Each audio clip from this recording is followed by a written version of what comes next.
Assalamualaikum warahmatullahi wabarakatuh. Halo anak-anak, bertemu lagi bersama dengan Ibu Putri.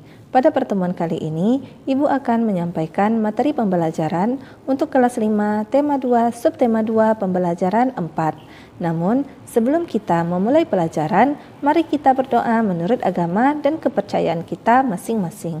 Berdoa dimulai.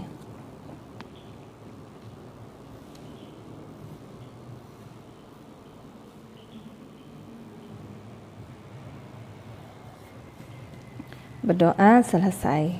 Sebelum Ibu menyampaikan materi pembelajaran kita pada hari ini, Ibu akan menyampaikan tujuan pembelajaran yang harus kamu capai pada hari ini. Tujuan pembelajaran yang pertama yaitu, siswa dapat menjelaskan informasi terkait pertanyaan apa, siapa, di mana, mengapa, dan bagaimana. 2. Siswa dapat mengetahui pengaruh kegiatan ekonomi terhadap tingkat kesejahteraan masyarakat. 3. Siswa dapat menjawab pertanyaan tentang pengaruh kegiatan ekonomi terhadap tingkat kesejahteraan masyarakat. Apakah kamu suka membaca cerita pendek atau cerpen? Nah, coba sekarang bacalah cerpen berikut. Cerpen ini bercerita tentang tanggung jawab dalam keluarga. Tanggung jawab Ade. Sebenarnya, Ade tahu dan mengerti setiap hari Kak Nina selalu membantu ibu menyiapkan makanan untuk dijual, mengantarkan ke warung-warung dengan mengendarai sepeda sebelum pergi ke sekolah. Ade juga tahu Kak Nina sering terlambat tiba di sekolah karenanya, tetapi anehnya Kak Nina tidak pernah tertinggal pelajarannya. Kak Nina di rumah selalu mengulang pelajaran yang diberikan di sekolah. Dan rasa-rasanya Kak Nina adalah orang yang paling baik di rumah ini. Dan Ade tidak pernah merasa iri bila Kak Nina dibelikan sesuatu sedang dia sendiri tidak. Tetapi sekarang ini pagi hari ini Ade bersungut-sungut. Kak Nina sakit, berarti tidak berangkat ke sekolah dan tidak ada yang mengantar dagangan ke warung-warung. Ibu sudah lama tidak bisa pergi kemana-mana karena mudah sakit kepala. Satu-satunya yang bisa diharapkan adalah Ade. Apa Ade tidak ingin membantu ibu? Sekali ini saja, selagi kakakmu sakit deh, ibu berkata dengan penuh harap. Ade hari ini ada ulangan bu, harus berangkat lebih awal. Semalam tidak sempat banyak belajar, jawab Ade sambil menyiapkan buku-bukunya. Wajahnya tampak cemberut. Ibu menarik napas panjang mendengar alasan yang diberikan Ade. Kalau sudah demikian, mau apa lagi? Biarlah saya sendiri saja bu, rasanya kepala saya sudah tidak pening lagi, seru Kak Nina dari dalam kamar. Mendengar suara Kak Nina, ibu lalu meninggalkan Ade yang masih berwajah cemberut. Betul kau sudah sehat Nina, ibu khawatir nanti malah tambah sakitmu, kata ibu. Kak Nina bangkit perlahan dari tempat tidurnya lalu pergi ke kamar mandi. Ibu hanya mengawasi dari belakang sambil menggendong adiknya yang masih bayi. Kenapa tidak kau bilang dari tadi kalau badanmu tidak sehat, Nin? Kalau saja kau bilang selagi bapak belum berangkat, pasti bapakmu yang mengantarkan kue-kue dagangan ini, bisik ibu. Baru terasa setelah saya mandi tadi bu, mulanya tak terasa apa-apa. Mungkin sebentar juga sembuh bu, jawab Nina sambil terus berpakaian. Ade berangkat tergesa-gesa, ada ulangan. Begitu alasan yang disampaikannya untuk menolak tugas yang biasa dilakukan Kak Nina. Padahal ia tidak langsung menuju ke sekolah, karena di sekolah pada waktu sepagi itu masih sepi, bahkan mungkin gerbangnya belum dibuka. Dan sebenarnya pula tidak ada ulangan. Ade sengaja menolak tugas itu karena malu. Ia tidak mau teman-temannya melihat naik sepeda sambil membawa keranjang kue-kue. Ia tidak mau dikata-katai teman-teman seperti yang dialami Alif yang mengantarkan koran tiap pagi itu. Hari masih pagi benar. Ade tidak tahu akan kemana tujuannya pada pagi itu. Apakah akan mampir ke rumah Tina atau Nino? Lebih baik ke rumah Yova saja. Biasanya anak itu sudah siap pagi-pagi sekali. Aku bisa meluangkan waktu menunggu siang di rumahnya, pikir Ade. Tiba di rumah Yova, Ade ternyata harus menunggu lama sekali. Yova masih berjalan-jalan bersama adiknya yang masih kecil. Mama Yova sedang menata meja makan untuk sarapan papanya. Kakak Yova sedang mengepel lantai. Papa Yova sedang mencuci mobil. Bi Ici sedang membantu mempersiapkan makanan di dapur. Dan Ade merasa jengah menunggu di teras. Tunggu sebentar, deh. Yova cuma mengajak jalan-jalan Vina menghirup embun pagi. Tak lama lagi dia pasti kembali. Dia juga sudah siap akan berangkat, kata Papa Yova mencoba menenteramkan kegundahan Ade yang sedang menunggu itu. Tetapi yang dikatakan oleh Papa Yova itu ternyata lama sekali bagi Ade. Jam dinding di rumah Yova menunjukkan pukul 6 lebih 10 menit. Jarumnya bergerak perlahan, Ade semakin merasa tidak enak duduk di kursi teras. Tak lama kemudian Bi Ici mengantarkan secangkir teh manis dan ubi goreng. Silakan diminum Neng Ade, Bi Ici menawarkan. Saya mau berangkat dulu Bi, jawabnya kepada Bi Ici. Lalu kepada Papa Yova dia pamitan sambil bergegas pergi. Terima kasih Om, saya mau berangkat saja dulu. Mau mampir ke rumah Nino Om, ia tiba-tiba gugup. Papa Yova keheranan, demikian pula Bi Ici. Mereka heran melihat Ade tiba-tiba pergi dan melangkah lebar-lebar meninggalkan rumah itu. Semua orang sibuk, semuanya bekerja, semuanya tanpa kecuali. Kak Nina juga, padahal Kak Nina sedang sakit. Karena tanggung jawabnya sebagai anak tertua dan juga karena rasa sayangnya kepada keluarga, Kak Nina berpayah-payah pergi mengantar kue. Padahal Kak Nina sakit, bagaimana kalau sakitnya bertambah parah? Bagaimana kalau Kak Nina jatuh dari sepeda karena kepalanya pening? Bagaimana kalau sampai... Ade seperti ini, menangis selama perjalanan menuju ke sekolah. Hatinya begitu gundah. Ia tak jadi ke rumah Nino. Sekolah masih sepi, baru beberapa anak saja yang datang. Selama perjalanan berlangsung, Ade tidak bisa memusatkan perhatiannya pada pelajaran. Beberapa kali ditegur Pak Adi karena melamun. Ia ingin segera pulang, ingin segera menjenguk Kak Nina. Mungkin Kak Nina tambah parah sakitnya. Mungkin Kak Nina jatuh dari sepeda karena kepalanya pening, lalu ada kendaraan yang menabraknya. Hap! Kau sakit, Ade? Tiba-tiba terdengar teguran Pak Adi. Ade kegelapan. Rupanya tadi ia melamun selama Pak Adi menerangkan. Pak Adi lalu menghampirinya, meraba keningnya. Ade jadi terharu. Kepalamu hangat, pulang saja ya, nanti bertambah parah, kata Pak Adi. Ade menurut. Ia bergegas meninggalkan sekolah. Ade berjalan dengan setengah berlari agar secepat mungkin bisa tiba di rumah melihat Kak Nina. Dengan tergopoh-gopoh ia memasuki rumah. Ibu sampai keheranan melihat sikapnya. Langsung menuju ke kamar Kak Nina dan Kak Nina terbaring di pembaringannya. Ade seperti ini menubruk kakaknya yang sedang terbaring itu. Kak Nina jadi terheran-heran dibuatnya. Ada apa, Dek? Kenapa kau tiba-tiba begini? Tanya Kak Nina. Maafkan aku, Kak. Sebenarnya aku tidak ada ulangan. Aku cuma malu mengantarkan kue-kue itu. Ade langsung saja menangis. Suaranya jadi tidak jelas terdengar. Sudahlah, jangan menangis. Yang penting kau sudah menyadari kesalahanmu dan tak akan mengulanginya lagi. Untuk kali ini tak apa-apa. Kakak memaafkanmu, deh. Lembut suara Kak Nina menyejukkan hati Ade, mengobati rasa sesalnya agar tidak berkepanjangan. Dan keesokan harinya, Kak Nina masih sakit. Ade benar-benar melaksanakan apa yang dijanjikannya kepada kakaknya. Tanpa ragu lagi, Ade menjinjing keranjang kue-kue. Dengan sepeda ia berkeliling, mengantar kue-kue itu ke warung-warung. Tak ada yang mengejek, tak ada yang menggoda, tak ada rasa malu.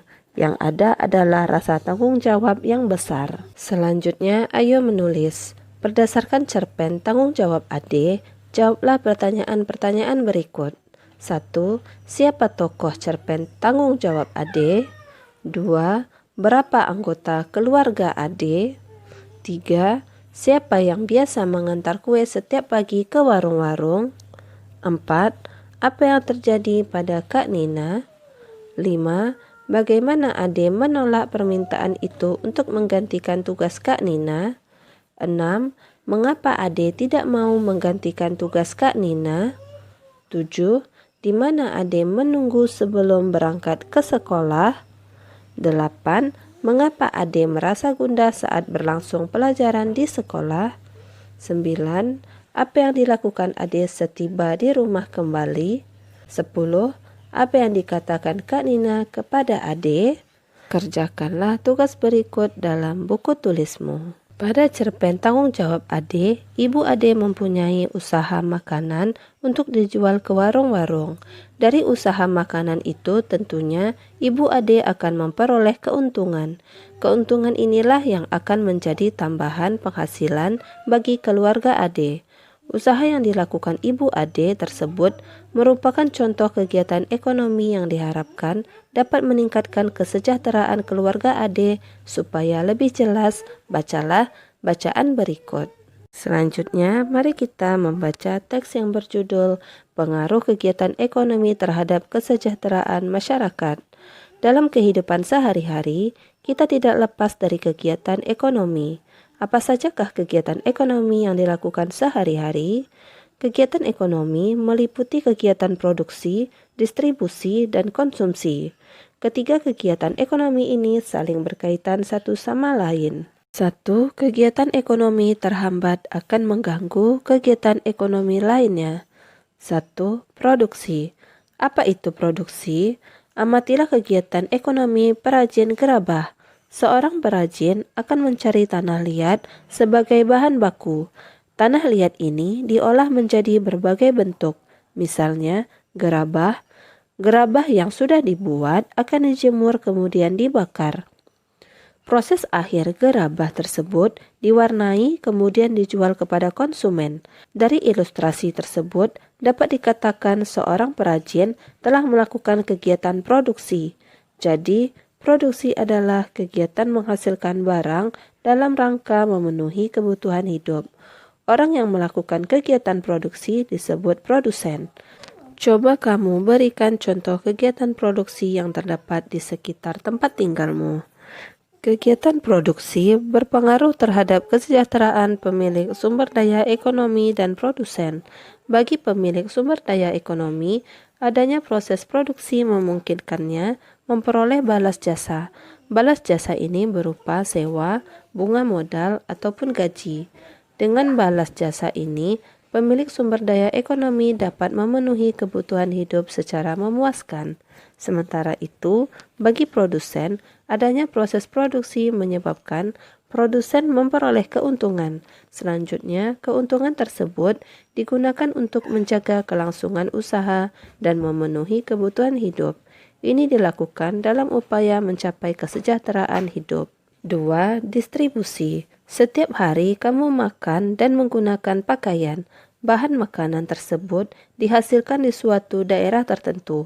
Pakaian juga diproduksi di daerah tertentu. Untuk mendatangkan bahan makanan dan pakaian diperlukan kegiatan penyaluran. Kegiatan inilah yang disebut distribusi. Jadi, distribusi adalah kegiatan menyalurkan hasil produksi dari produsen ke konsumen. Orang yang melakukan kegiatan ini disebut distributor. Kelancaran distribusi barang membutuhkan sarana transportasi dan akses yang memadai. Tujuannya agar hasil produksi dapat segera sampai konsumen dengan cepat dan tepat. 3. Konsumsi. Perhatikan aktivitas teman sekolah ketika waktu istirahat. Ada yang jajan di kantin, ada pula yang makan bekal dari rumah. Jajan di kantin dan makan bekal termasuk kegiatan konsumsi. Tidak hanya menghabiskan barang, kegiatan yang dapat mengurangi nilai guna barang juga termasuk kegiatan konsumsi. Misalnya, kamu mengenakan seragam dan sepatu ketika sekolah. Konsumsi diartikan kegiatan menghabiskan atau mengurangi nilai guna barang dan jasa untuk memenuhi kebutuhan hidup. Orang yang melakukan kegiatan konsumsi disebut konsumen. Untuk mengonsumsi barang atau jasa, masyarakat mengeluarkan pengorbanan tertentu. Pengorbanan dapat berupa uang atau waktu. Dengan mengonsumsi barang atau jasa, masyarakat berusaha memperoleh kepuasan optimal. Ini dilakukan untuk mencapai taraf hidup sejahtera. Kamu telah mengetahui kegiatan ekonomi masyarakat. Diskusikan jawaban pertanyaan-pertanyaan berikut. 1. Menurutmu, apa pengaruh kegiatan ekonomi terhadap kesejahteraan masyarakat? 2. Apakah kegiatan ekonomi dapat berdampak positif terhadap peningkatan kesejahteraan masyarakat? Bagaimana penjelasanmu? Pengaruh kegiatan ekonomi terhadap kesejahteraan masyarakat adalah meningkatnya pendapatan masyarakat, membuka peluang lapangan kerja baru, munculnya usaha jasa pengiriman, serta mudahnya masyarakat memenuhi kebutuhan hidupnya sehari-hari yang bertujuan untuk kesejahteraan ataupun kemakmuran masyarakat tersebut. 2. Kegiatan ekonomi tentu dapat berdampak positif terhadap peningkatan kesejahteraan masyarakat, karena kegiatan ekonomi dapat menambah penghasilan masyarakat dan bisa untuk membantu memenuhi kebutuhan hidup masyarakat, sehingga masyarakat saling merasakan kesejahteraan. Apa jenis kegiatan produksi, distribusi, dan konsumsi yang ada di lingkungan sekitarmu? Isilah pada tabel berikut. Jenis kegiatan ekonomi di lingkungan sekitarmu dalam produksi, contohnya 1. Seorang petani melakukan pengolahan sawah untuk menghasilkan padi. 2. Seorang petani melakukan pengolahan terhadap padi untuk menjadi beras. 3. Sebuah produsen susu memerah susu dari sapi. 4. Sebuah produsen kertas mencetak kertas yang dimana berasal dari bubuk kayu. 5. Seorang produsen koran mencetak koran yang dimana berasal dari kertas. 6. Sebuah produsen membuat tahu dan tempe yang berupa lauk untuk mendampingi makan sehari-hari. 7. Pabrik baju membuat pakaian untuk kita gunakan sehari-hari. Jenis kegiatan ekonomi di lingkungan sekitarmu dalam kegiatan distribusi. Terdapat 2 jenis distribusi, yaitu distribusi langsung dan distribusi tidak langsung. Distribusi langsung yaitu sebuah kegiatan yang dimana dapat diberikan kepada tangan konsumen itu sendiri tanpa melalui sebuah perantara. Contoh 1. Toko kelontong yang menyediakan perlengkapan rumah tangga dengan menggunakan bak. 2. Penjual dari mie ayam yang melakukan penjualan mie ayam dengan menggunakan gerobak. 3. Penjual jamu yang melakukan penjualan jamu dengan menggunakan bakul keliling. 4. Penjual sayur yang berjualan dengan menggunakan gerobak keliling. Distribusi tidak langsung yaitu sebuah kegiatan yang dimana hasil produksi kemudian diberikan kepada konsumen itu sendiri dengan cara melalui adanya perantara. Contohnya 1. Sebuah pabrik yang melakukan penjualan kayu ke berbagai negara. 2. Penjual sayur yang membawa sayur dari tempat produksi kemudian dijual oleh pedagang sayur di pasar.